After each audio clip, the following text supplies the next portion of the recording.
ಪ್ರತಿನಿತ್ಯ ದೇವಸ್ಥಾನಕ್ಕೆ ಹೋಗುವುದರಿಂದ ಈ 33 ಲಾಭಗಳು ಸಿಗುತ್ತವೆ.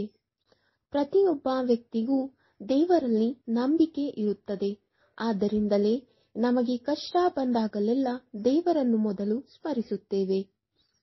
ಪ್ರತಿ ಹಿಂದೂ ಕುಟುಂಬದಲ್ಲಿ ದೇವರು ಮತ್ತು ದೇವತೆಗಳನ್ನು ಪ್ರತಿದಿನ ಪೂಜಿಸಲಾಗುತ್ತದೆ. ಆದರೆ ಮನೆಯಲ್ಲಿ ಪೂಜೆ ಮಾಡುವುದರ ಜೊತೆಗೆ ದೇವಸ್ಥಾನಕ್ಕೂ ಹೋಗಬೇಕು.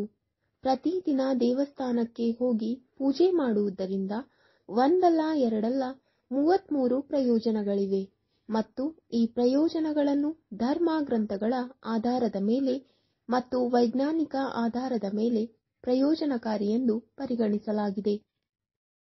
1. ದೇವಸ್ಥಾನಕ್ಕೆ ಹೋಗುವ ಮುನ್ನ ಬ್ರಹ್ಮ ಮುಹೂರ್ತದಲ್ಲಿ ಬೆಳಗ್ಗೆ ಏಳುವುದು ನಿಯಮ. ಬೆಳಗ್ಗೆ ಬೇಗ ಏಳುವುದರಿಂದ ನೀರು ಕುಡಿಯುವುದು, ಮಲವಿಸರ್ಜನೆ, ಹಲ್ಲುಜ್ಜುವುದು, ಸ್ನಾನ ಇತ್ಯಾದಿ ದಿನಚರಿಯಿಂದ ಮುಕ್ತಿ ಹೊಂದುತ್ತೇವೆ. 2. ನಮ್ಮ ಮನೆಗೆ ಹತ್ತಿರವಿರುವ ದೇವಸ್ಥಾನಕ್ಕೆ ನಡೆದುಕೊಂಡು ಹೋಗುವುದರಿಂದ ನಮಗೆ ವ್ಯಾಯಾಮ, ತಾಜಾ ಗಾಳಿಯ ಉಸಿರಾಟ ಮತ್ತು ಉದಯಿಸುವ ಸೂರ್ಯನ ದಿವ್ಯ ಕೆಂಪನ್ನು ನೋಡಬಹುದು. 3. ದೇವಾಲಯದ ಗಂಟೆಯನ್ನು 7 ಸೆಕೆಂಡುಗಳ ಕಾಲ ಬಾರಿಸುವುದರಿಂದ ಮತ್ತು ಅದರ ನಾದದ ಮೇಲೆ ಕೇಂದ್ರೀಕರಿಸುವುದರಿಂದ ನಮ್ಮ ಮನಸ್ಸು ಎಲ್ಲ ಲೌಕಿಕ ಗೊಂದಲಗಳಿಂದ ದೂರ ಸರಿಯುತ್ತದೆ ಮತ್ತು ಭಗವಂತನ ಪಾದದಲ್ಲಿ ಶರಣಾಗುತ್ತದೆ. 4. ದೇವಸ್ಥಾನದಲ್ಲಿ ದೇವರಿಗೆ ಅರ್ಪಿಸುವ ಪರಿಮಳಯುಕ್ತ ಹೂವುಗಳ ಸುಗಂಧವು ಆರೋಗ್ಯ ಪ್ರಯೋಜನಗಳನ್ನು ನೀಡುತ್ತದೆ ಮತ್ತು ಉತ್ಸಾಹವನ್ನು ಹೆಚ್ಚಿಸುತ್ತದೆ. 5. ದೇವಾಲಯದಲ್ಲಿ ಅರ್ಪಿಸುವ ವಿವಿಧ ಬಣ್ಣಗಳ ವಿವಿಧ ಹೂವುಗಳಿಂದ ನಾವು ಸಾಂತ್ವನ ಪಡೆಯುತ್ತೇವೆ. 6. ದೇವಾಲಯದಲ್ಲಿ ಕರ್ಪೂರ, ಅಗರಬತ್ತಿ ಮತ್ತು ಧೂಪದ್ರವ್ಯದ ಜೈವಿಕ ಪರಿಮಳವು ನಮ್ಮ ರೋಗನಿರೋಧಕ ಶಕ್ತಿಯನ್ನು ಹೆಚ್ಚಿಸುತ್ತದೆ ಮತ್ತು ನಕಾರಾತ್ಮಕತೆಯನ್ನು ನಿವಾರಿಸುತ್ತದೆ. 7. ದೇವಾಲಯದಲ್ಲಿ ನಾವು ನಮ್ಮ ಜೀವನದ ಉದ್ದೇಶಗಳನ್ನು ಪುನರಾವರ್ತಿಸುತ್ತೇವೆ ಮತ್ತು ಯಶಸ್ಸಿಗೆ ದೇವರ ಆಶೀರ್ವಾದವನ್ನು ಪಡೆಯುತ್ತೇವೆ. 8. ಬೆಳಿಗ್ಗೆ ಎದ್ದ ತಕ್ಷಣ ಆ ದಿನದ ಕೆಲಸದ ಪಟ್ಟಿ ಬರೆದು ದೇವಸ್ಥಾನಕ್ಕೆ ತೆಗೆದುಕೊಂಡು ಹೋಗುತ್ತೇವೆ. ಅಲ್ಲಿ ಅವರು ಆ ಎಲ್ಲ ಕಾರ್ಯಗಳನ್ನು ಪೂರ್ಣಗೊಳಿಸಲು ಶ್ರಮಿಸುವ ಪ್ರತಿಜ್ಞೆಯನ್ನು ಸಹ ತೆಗೆದುಕೊಳ್ಳುತ್ತಾರೆ. 9. ದೇವಾಲಯದಲ್ಲಿ ಆರತಿ ಮತ್ತು ಕೀರ್ತನೆಯ ಸಮಯದಲ್ಲಿ ನಾವು ಚಪ್ಪಾಳೆ ತಟ್ಟಿದಾಗ ಆ ಎಕುಪ್ರೆಷರ್ನಿಂದ ನಾವು ಆರೋಗ್ಯ ಪ್ರಯೋಜನಗಳನ್ನು ಪಡೆಯುತ್ತೇವೆ. 10. ಆರತಿಯ ಸಮಯದಲ್ಲಿ ಬಾರಿಸುವ ಸಣ್ಣ ಗಂಟೆಯಿಂದ ನಮ್ಮ ಪಿತ್ತದೋಷವು ಸಮತೋಲನಗೊಳಿಸುತ್ತದೆ. ಬಹುಶಃ ಈ ಕಾರಣಕ್ಕಾಗಿ ತಾಯಿ ಹಸುವಿನ ಕುತ್ತಿಗೆಗೆ ಗಂಟೆಯನ್ನು ಕಟ್ಟಲಾಗುತ್ತದೆ, ಏಕೆಂದರೆ ಹಸುವಿಗೆ ಹೆಚ್ಚು ಪಿತ್ತರಸವಿದೆ ಎಂದು ಸಾಮಾನ್ಯವಾಗಿ ಒಪ್ಪಿಕೊಳ್ಳಲಾಗಿದೆ. 11. ಆರತಿಯ ಸಮಯದಲ್ಲಿ ಚಾಲಿಸಾ ಪಠಣ ನಮ್ಮ ಮಾತಿನಲ್ಲಿ ದೈವತ್ವವನ್ನು ತರುತ್ತದೆ. ಓಂ ಪಠಣದಿಂದ ನಮ್ಮ ಮನಸ್ಸು ಏಕಾಗ್ರವಾಗುತ್ತದೆ. 12. ಆರತಿಯ ನಂತರ ಶಂಖವನ್ನು ಊದಲಾಗುತ್ತದೆ. ಇದು ಭಕ್ತರಿಗೆ ತುಂಬಾ ಹಿತವಾದ ಮತ್ತು ಆರೋಗ್ಯವನ್ನು ಹೆಚ್ಚಿಸುತ್ತದೆ. 13. ಆರತಿಯ ನಂತರ ನಾವು ನಮ್ಮ ಕೈಗಳನ್ನು ಜ್ವಾಲೆಯ ಮೇಲೆ ಚಲಿಸುವ ಮೂಲಕ ಬೆಂಕಿಯನ್ನು ಸ್ಪರ್ಶಿಸುತ್ತೇವೆ. ಇದು ನಮ್ಮ ಜೀವಕೋಶಗಳಿಗೆ ದೈವಿಕ ಉಷ್ಣತೆಯನ್ನು ಒದಗಿಸುತ್ತದೆ ಮತ್ತು ನಮ್ಮಲ್ಲಿ ಬೆಳೆಯುತ್ತಿರುವ ಎಲ್ಲ ಬ್ಯಾಕ್ಟೀರಿಯಾದ ಸೋಂಕುಗಳನ್ನು ತೆಗೆದುಹಾಕಲಾಗುತ್ತದೆ. 14. ಜ್ವಾಲೆಯ ಮೇಲೆ ತಮ್ಮ ಕೈಗಳನ್ನು ಹರಡಿದ ನಂತರ ಅವರು ತಮ್ಮ ಬೆಚ್ಚಗಿನ ಅಂಗೈಗಳನ್ನು ತಮ್ಮ ಕಣ್ಣುಗಳಿಗೆ ಅನ್ವಯಿಸುತ್ತಾರೆ.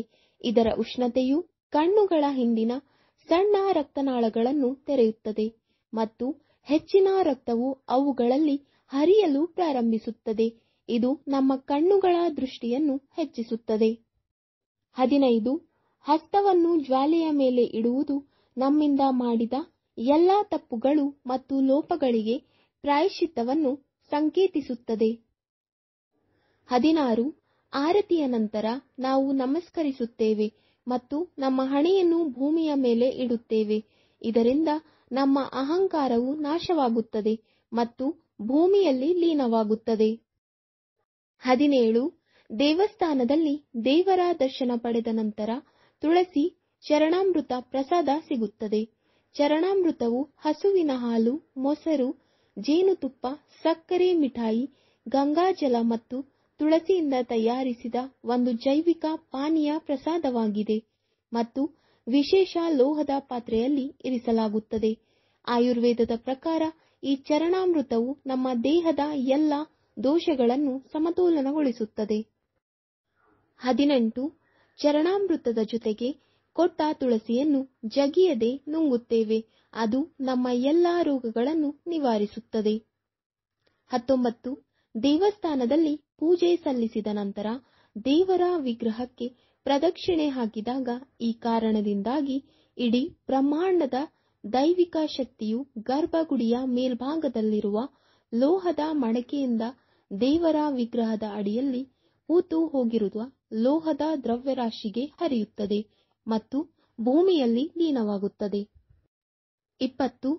ಗರ್ಭದ ಪರಿಕ್ರಮದ ಸಮಯದಲ್ಲಿ ನಾವು ಈ ಕಾಸ್ಮಿಕ್ ಶಕ್ತಿಯಿಂದ ಪ್ರಯೋಜನವನ್ನು ಪಡೆಯುತ್ತೇವೆ. 21. ದೇವಾಲಯದ ಭೂಮಿ ಧನಾತ್ಮಕ ಶಕ್ತಿಯ ವಾಹಕವೆಂದು ಪರಿಗಣಿಸಲಾಗಿದೆ. ಈ ಶಕ್ತಿಯು ಪಾದಗಳ ಮೂಲಕವೇ ಭಕ್ತರನ್ನು ಪ್ರವೇಶಿಸುತ್ತದೆ. ಅದಕ್ಕೆ ದೇವಸ್ಥಾನದ ಒಳಗೆ ಬರಿಗಾಲಿನಲ್ಲಿ ಹೋಗುತ್ತೇವೆ. 22. ದೇವಸ್ಥಾನದಿಂದ ಹೊರಬಂದು ಮತ್ತೆ ಗಂಟೆ ಬಾರಿಸಿ ಲೌಕಿಕ ಜವಾಬ್ದಾರಿಗೆ ಮರಳುತ್ತೇವೆ. 23. ದೇವಾಲಯದಲ್ಲಿ ಸೂರ್ಯನಿಗೆ ನೀರನ್ನು ಅರ್ಪಿಸುವುದರಿಂದ ಅದರ ದಿವ್ಯ ಕಿರಣಗಳಿಂದ ನಾವು ಪ್ರಯೋಜನ ಪಡೆಯುತ್ತೇವೆ. 24. ದೇವಸ್ಥಾನದಲ್ಲಿರುವ ತುಳಸಿ ಗಿಡ, ಬಾಳೆ ಗಿಡಕ್ಕೆ ನೀರು ಹಾಕುವುದರಿಂದ ನಮಗೂ ತೃಪ್ತಿ ಸಿಗುತ್ತದೆ. 25. ಆಲದ ಮರಕ್ಕೆ ನೀರನ್ನು ಅರ್ಪಿಸುವುದರಿಂದ ಅಲ್ಲಿ ನಮಗೆ ವಿಶೇಷ ರೀತಿಯ ಆಮ್ಲಜನಕ ಹರಡುತ್ತದೆ. ಇವೆಲ್ಲವೂ ದೈವಿಕ ವೃಕ್ಷಗಳಾಗಿದ್ದು ಸುತ್ತಲೂ ಹೆಚ್ಚಿನ ಪ್ರಮಾಣದ ಪ್ರಮುಖ ಗಾಳಿಯನ್ನು ಬಿಡುಗಡೆ ಮಾಡುತ್ತವೆ. ಇದರ ಎಲೆಗಳು ಎಷ್ಟು ಸೂಕ್ಷ್ಮವಾಗಿದ್ದು ರಾತ್ರಿಯಲ್ಲೂ ಚಂದ್ರನ ಕಿರಣಗಳಿಂದ ಆಮ್ಲಜನಕವನ್ನು ಉತ್ಪಾದಿಸುತ್ತವೆ. 26. ದೇವಸ್ಥಾನದಿಂದ ಹೊರಬಂದು ಅಲ್ಲಿ ಇರುವ ನಿರ್ಗತಿಕರಿಗೆ ದಾನ ಮಾಡುವುದರಿಂದ ನಮ್ಮ ಮನಸ್ಸಿಗೆ ನೆಮ್ಮದಿ ಸಿಗುತ್ತದೆ. 27.